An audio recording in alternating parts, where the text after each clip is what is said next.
Why Gujarat has revoked an ordinance allowing grant in aid colleges to affiliate with private universities.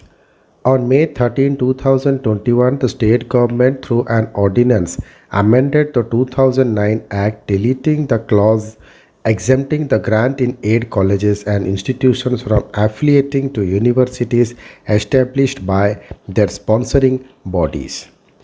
Within 4 months of the Vijay Rupani government passing an ordinance allowing grant in aid colleges to affiliate with private universities, the Gujarat Legislative Assembly last week unanimously revoked the Gujarat Private Universities Second Amendment Bill 2021 following representations from many quarters.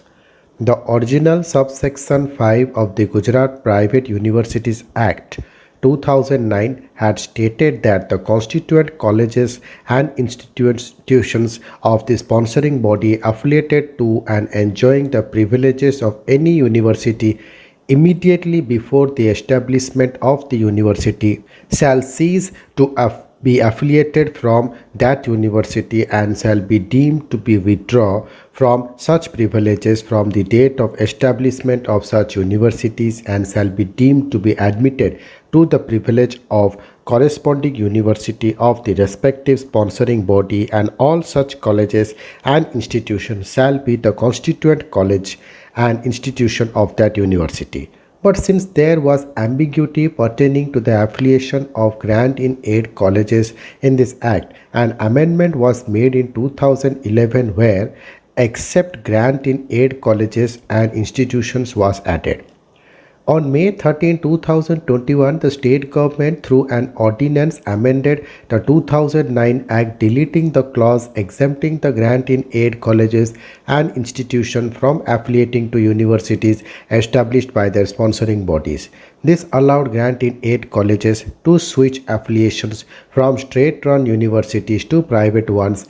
This ordinance was deemed to have come into effect on August 25, 2021. Why was the ordinance enacted in the first place? Colleges in Gujarat are traditionally run by education societies or trusts set up decades back by industrialists and philanthropists.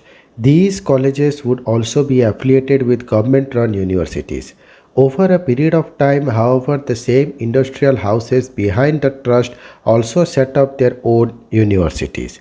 The demand for relaxing the clause for grant in aid colleges pertaining to their affiliation started gaining ground after 2018 when Atmiya University was set up in Rajkot's Sarvodaya Kelavani Samaj.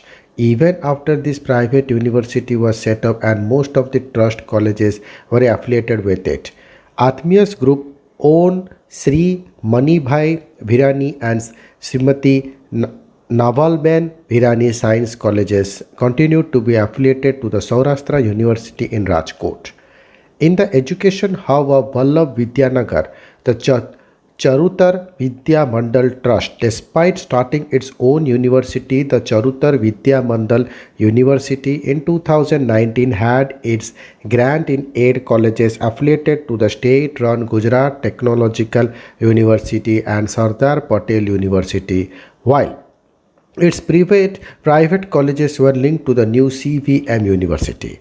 Of late, however, the state university stopped granting affiliation to grant in aid colleges of the CVM over political differences, and this triggered the need for grant in aid colleges to affiliate with private universities. Following the first amendment of the Veer Narmada South Gujarat University initiated the process of changing the affiliation of its grant in aid colleges to private universities, while two grant in aid colleges run by Ahmedabad Education Society, MG Science and LD College of Engineering, both affiliated to Gujarat University, were keen to shift their affiliation to Ahmedabad University, AES newly established private university. However, here, Teachers Association and state universities opposed the move to change the affiliation of their premier institutes.